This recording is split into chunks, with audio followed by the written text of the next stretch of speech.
I get quite a few messages from people asking me about backyard gold prospecting and buying Paydirt online. I thought I'd make a short video addressing some of their questions for anyone else out there who might be asking the same things. The most common question is, how much gold will I find? Well, this is my entire stash that I've collected over the last 8 months. This is 23.4 grams of gold at the current spot value of $40.43 per gram.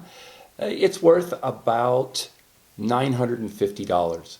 Now, if I went to sell this at a pawn store or a jewelry store who buys placer gold, I'd probably only get closer to $710.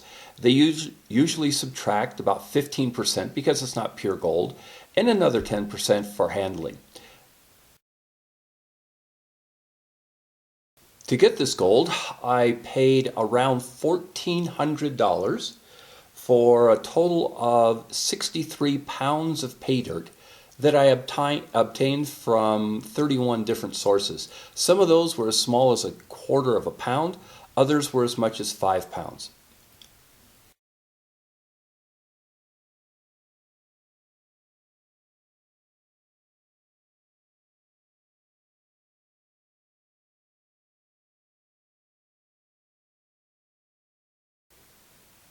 Another common question is, are nuggets worth more than regular placer or fine-grained gold? The answer is yes, but not much. Typically, for small nuggets, which are most likely all you're going to find in Paydirt you buy, you'll get maybe 10% above spot. But to get that, they have to be nice and chunky. They have to have an interesting shape. They have to be shiny. For example, this is one of my larger pieces, but it's very flat, and because it's been knocked around a bit, it's not very bright. That probably wouldn't bring any premiums. This piece is rather flat. This one is so irregular it's not too interesting. Same with this. This is a little on the small side.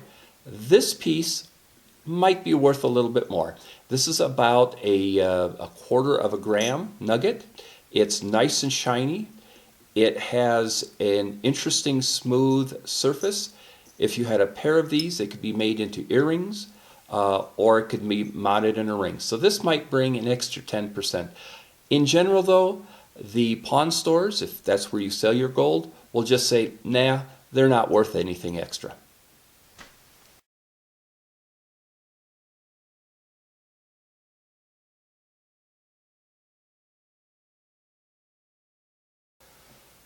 Almost every piece of gold I find starts off looking like this, bright, clean, and shiny. But I've noticed something odd. After a month or so, they look like this. It's still gold, but it's rather dull. Now, gold doesn't tarnish, so I was wondering for a long time what was going on. And then I discovered that this is my fault. I keep all of my gold in a little glass vial right next to my computer. And as I'm working on the computer, I quite often pick up the vial and just shake it around. It kind of feels good to have that weight settle in your hand.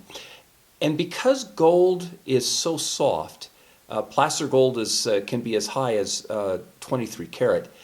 As it rubs up against itself, it creates thousands and thousands of little tiny divots that eventually take away the shine. Now, I don't know what it is in the action of streams that gold, as it bumps down and along harder materials and water, gets polished nice and shiny like this, whereas when it's dry and bumping up against itself, gets dull like this. But the lesson I've learned from this is if I want to keep my nuggets looking nice and shiny like this, I'll put them in a separate container padded with cotton or try not to shake the vial so much. So if you get any nuggets and you want to keep them shiny, I suggest you treat them separately. What do I think good Paydirt is? Well, it has to be clean. There's nothing more annoying than having a lot of fine dust flying around and making your processing water all cloudy. It has to be fine-grained. I don't want to be paying $50 a pound if half of that is big rocks and pebbles and things. And of course, it has to have a lot of gold in it. Now, the average of all of the golds I've tested, and I've tested 50 different Paydirts, is 53% return on investment, or an actual return on investment for what you can actually sell it for, of about 40%. So if you get a Paydirt that's better than 53% return on investment, I guess you could say it's a good Paydirt. At least it's above average. For me, I feel a little cheated if I don't hit at least 80%, or an actual return on investment of about 60%. The reason is below 80%, it takes so much effort to process the Paydirt that it really isn't that much fun. Now let's get to the most common and the most important question. Who sells the richest or the best Paydirt? Well, in spring of 2016, without a doubt, the richest, cleanest, best Paydirt anyone was selling was Jimbo's Gold. I got several bags that were above 170% return on investment, and it was nice gold. It was great material to work with, and that was both his Arizona and his Idaho dredge cons. Now, he does add gold to it, but the material itself also had gold naturally occurring, because the amount of gold I got was a lot more than what was added. I made a point of mentioning spring of 2016 because in summer he reformulated his Paydirts, and while they are still excellent, paying upwards of 85 to almost 90% return on investment, they're not as good as they were at the beginning of the year. In September of 2016, just as Jimbo's was not paying off as much as far as the amount of gold finding, I found that Lynch Mining had taken over the top spots. I found that they were selling gold in their black label premium Paydirts as high as 120% return on investment. So right now, Lynch Mining, their upper end bags are probably the best, and Jimbo's Gold is a close second.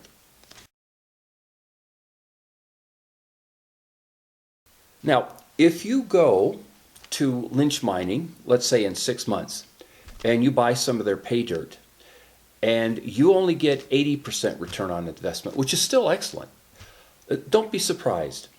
It is not uncommon for newer companies or companies that are established but want to reestablish their reputation to sweeten their Paydirts with more gold than is what's advertised.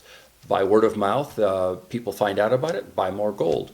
And once they're reestablished or established as a reputable dealer, they taper off on the amount of gold that's in there. They still do a good product, but it's not quite as great as when they were promoting it. There is nothing wrong with this. Everyone in retail does this, whether you're selling ice cream or you're washing clothes in a laundry. When you're starting a new business or you're trying to establish yourself, it is very common to even work at a loss until the word gets around, and then you slowly increase your prices. This is perfectly okay as long as you don't take advantage of it and go from a return on investment, at least in Paydirt terms, of say 120% down to 15%. That would be unacceptable. But it is very common, and that's one of the reasons why if you read Paydirt reviews and one person gets a lot of gold and then 6 months later you try it and you don't get as much, it may be that they got in on the opening session, as you will, and you just happened to hit it a little bit later when the dealership was tooling down to more reasonable return on investments. Which is why it's important to establish for yourself a list of Paydirt reviewers and to check up on them on a fairly regular basis so that when a good pay dirt source is discovered, you can jump on the bandwagon before things go downhill. If you visit my webpage or watch my videos about gold pay dirt reviews, you'll notice that I always use $39 per gram for the spot value of gold in calculating my return on investments. The reason is, first, that $39 a gram is sort of an average value for these days. Sometimes it's higher, sometimes it's lower. And I don't change that $39 depending on what the spot actually is, because if I did, it would make it difficult to compare the return on investments for all the different pay dirts, because that would go up if the value of gold went up, and it would go down if the value went down, and it would be kind of unfair and it'd be hard to make good comparisons. So all of my gold reviews use a spot of $39 per gram. So if one has a higher return on investment than another, you know that that's not just because that review was conducted when the value of gold was much higher. One of the most common questions is, why would anyone buy fake pay dirt? That is, pay dirt that's had gold added to it. The main reason is that's pretty much all you can find online. Very few people sell pay dirt that is just gold concentrates that haven't had any gold added to them.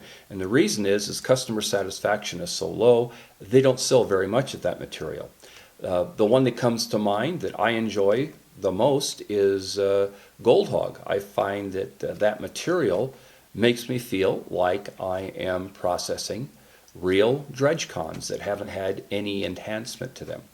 But the return on investments, while the price is very reasonable, isn't very satisfying. And I think that's what a lot of pay dirt sellers have found out, that they sell more pay dirt if they add gold to it.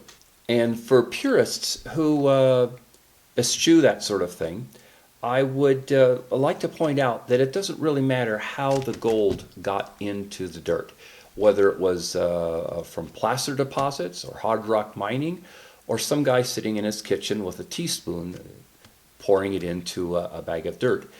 Once it's in the dirt, it'll stay there forever until you or somebody uses their talent, their abilities to collect it, to pull it out of that dirt and rescue it, so to speak. So as far as I'm concerned, once I get pay dirt, I don't really care where the gold came from.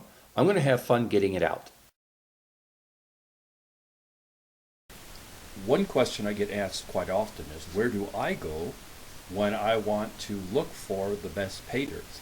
And the answer is simple. I go to Dylan Miller's site, goldpaydirtreviews.com. And this is it.